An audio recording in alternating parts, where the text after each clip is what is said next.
ব্রিগেডে জনগর্জন সভার সমর্থনে শনিবার রাতে তৃণমূলের মঞ্চ থেকে রাজ্য সরকারের জনমুখী প্রকল্পের উন্নয়নের খতিয়ান তুলে ধরলেন বীজপুরের বিধায়ক সুবোধ অধিকারী। কেন্দ্রীয় সরকারের ব্যর্থতা আর দেশের লাগাম ছাড়া মূল্যবৃদ্ধির প্রতিবাদে এদিন কি বললেন বীজপুরের উন্নয়নের কাণ্ডারি সুবোধ অধিকারী? ব্রিগেড যাওয়ার আগের রাতে বীজপুরের মানুষের উদ্দেশ্যে কি বার্তা দিলেন এমএলএ সুবোধ অধিকারী? দেখে নেব এই কালের সেই বিশেষ প্রতিবেদন।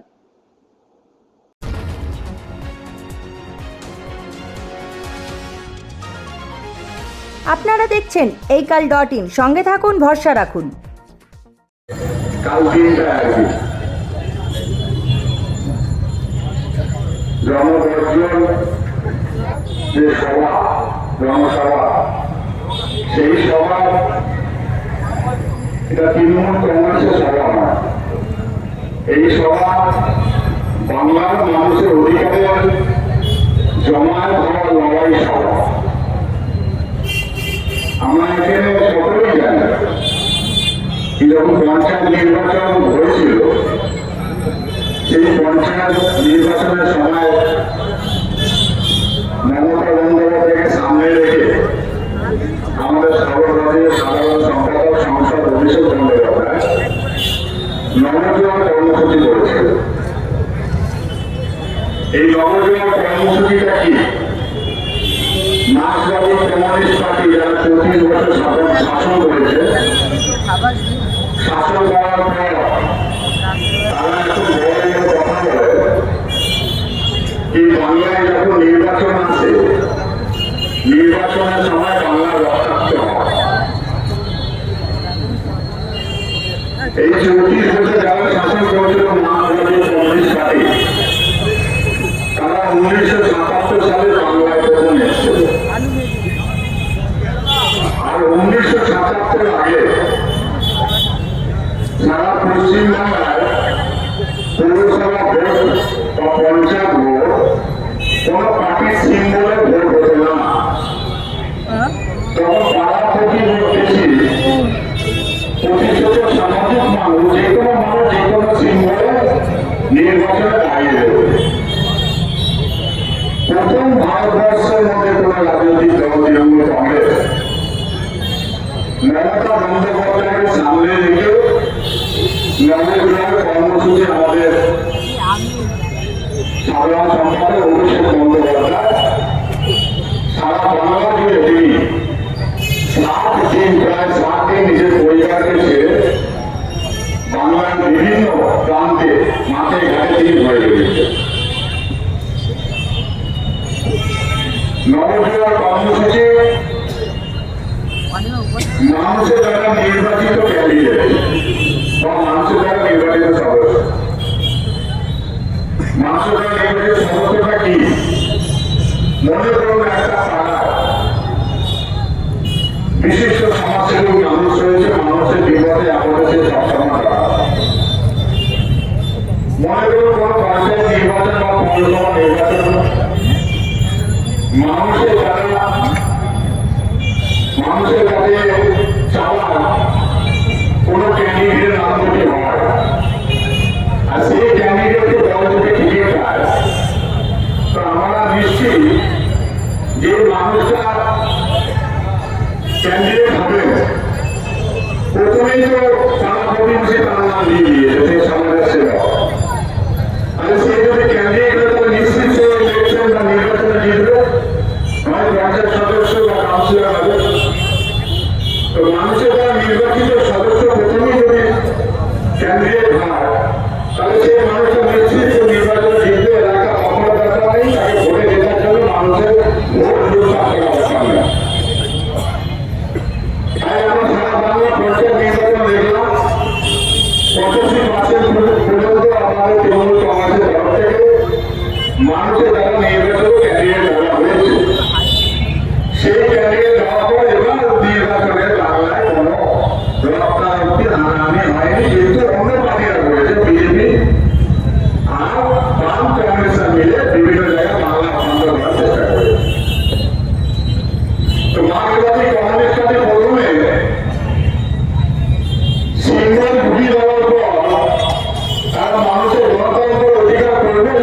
এই কর্মসূচি করার সময় আমাদের অভিষেক বন্দ্যোপাধ্যায় সারা বাংলা জুড়ে অনেক মানুষ তারা দরখাস্ত দিয়েছিল যে তারা 100 দিনের টাকা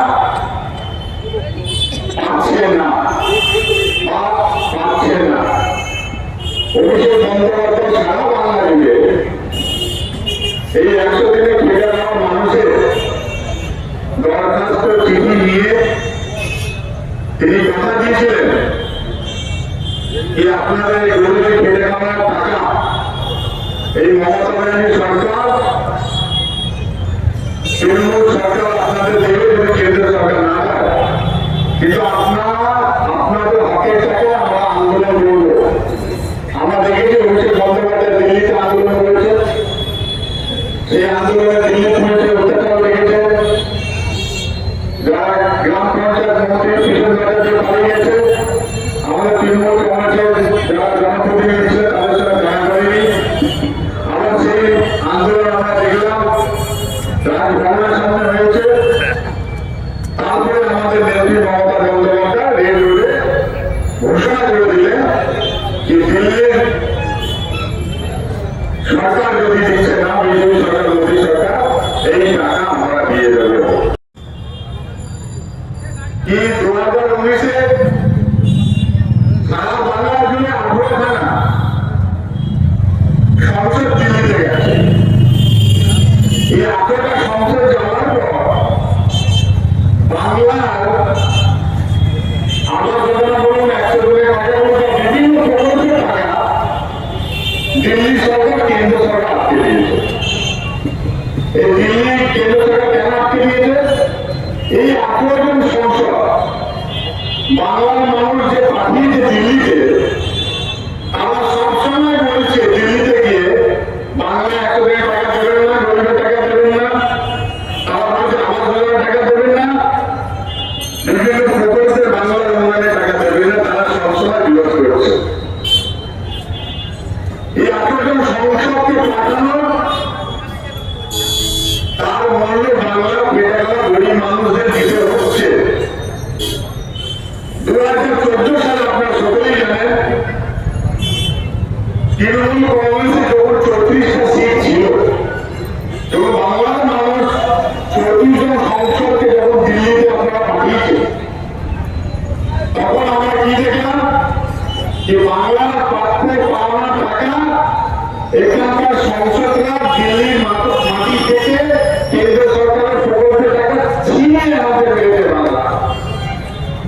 তাহলে আপনাদের কি করা উচিত? এখন আপনারা দিল্লি থেকে বিজেপি সংসদ পাঠাবেন, আর বাংলার বঞ্চনার জন্য লড়াই করার জন্য, বাংলার অধিকারের টাকা টেনে আনার জন্য, আপনাদের ট্যাক্সের টাকা পাওনা টাকা দিল্লি থেকে ছিনিয়ে আনার জন্য এখান থেকে যত বেশি সংসদ দিল্লিতে আপনারা পাঠাবেন, তত আপনাদের হকের টাকা তৃণমূল কংগ্রেস আপনাদের পায়ের সামনে তুলে দেবে। সবসময় আমরা এই কথাই বলে আসছি যে আজকে যে লড়াই, সেই ডাক কিন্তু আপনাদের দিতে হবে। 24-এ নির্বাচন আসছে,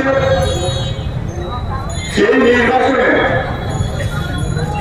আপনারা বাংলার মানুষ, বাংলার বঞ্চনা করা যে সরকার, এই বাংলাকে সবসময় বঞ্চনা করছে, বা এখানে যে 18টা সংসদ বিজেপি সরকার বাংলার মানুষের যারা প্রকল্পে টাকা বা বাংলার অধিকার টাকা না পাবে, তার বিরুদ্ধে লড়াই করার জন্য আপনাকে আগামী দিন 42-এর মধ্যে 42টা করে পাঠাতে হবে, যাতে বাংলার মানুষের কোনো কষ্ট না হয়।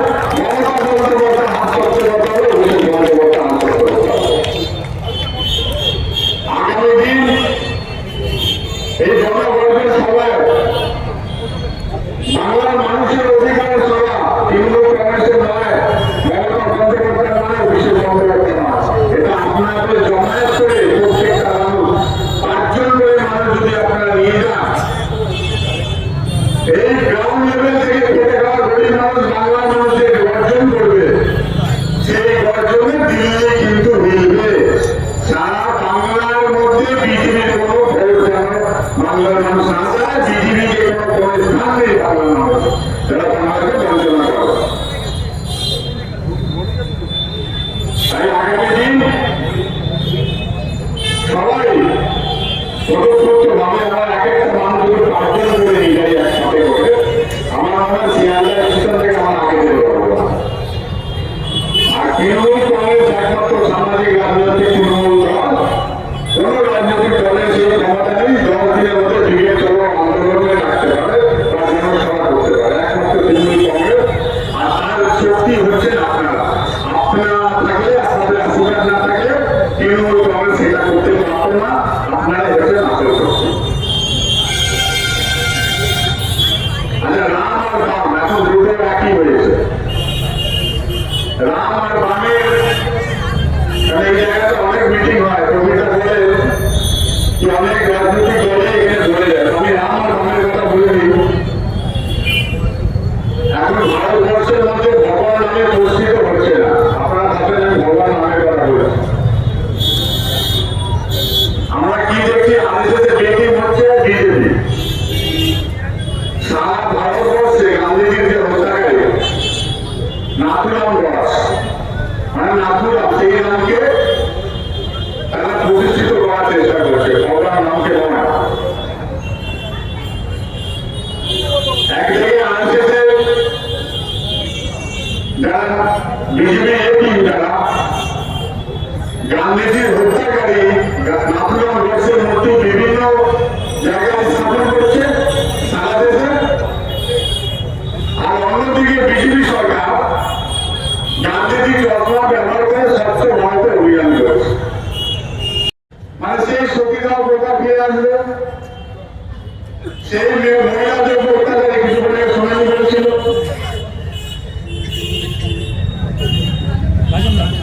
রাজন্না হালদার বলবে কত মিনিটে না হলে ধর্ষণ হচ্ছে, 1 মিনিটে 8টা, সেটা সারা ভারতবর্ষে বিজেপি শাসিত যতগুলো রাজ্য আছে সেইটা পরিসংখ্যান হয়ে বলছে। মানে মহিলাকে যে মমতা বন্দ্যোপাধ্যায় অধিকার এনে দিচ্ছে, আপনারা দেখবেন এইবারে রাজ্যসভা নির্বাচন হচ্ছে 3 জন মহিলা, 4 জনের মধ্যে 3 জনই আমাদের মহিলা ক্যান্ডিডেট। মানে মা বোনদের অধিকার দিচ্ছে আমাদের মমতা বন্দ্যোপাধ্যায়, আর বিজেপি শাসিত মা বোনদের শোষণ করছে। 500 থেকে 1000 টাকা থেকে 1200 টাকা হয়েছে মা বোনদের অধিকার বাড়ানোর জন্য।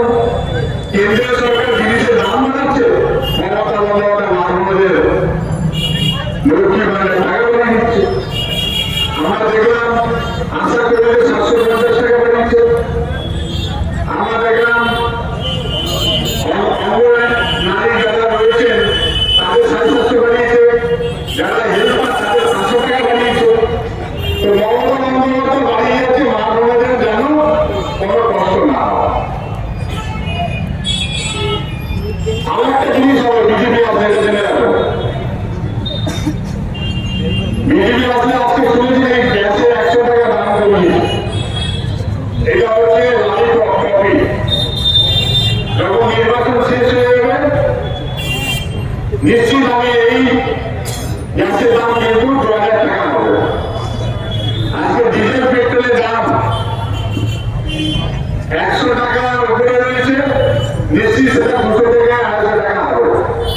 ভোজ্য তেল, সরষের তেল থেকে শুরু করে সেগুলোর দাম দ্বিগুণ হবে। আর আরেকটা জিনিস হবে, গণতন্ত্র অধিকার পূর্ণ হয়ে যাবে, আর ভোট দিতে পারবেন না। আর গান্ধীজি যে টাকার মধ্যে ছবি হয়েছে সেই ছবিটা ছেড়ে মোদীজির ছবি হয়ে যাবে।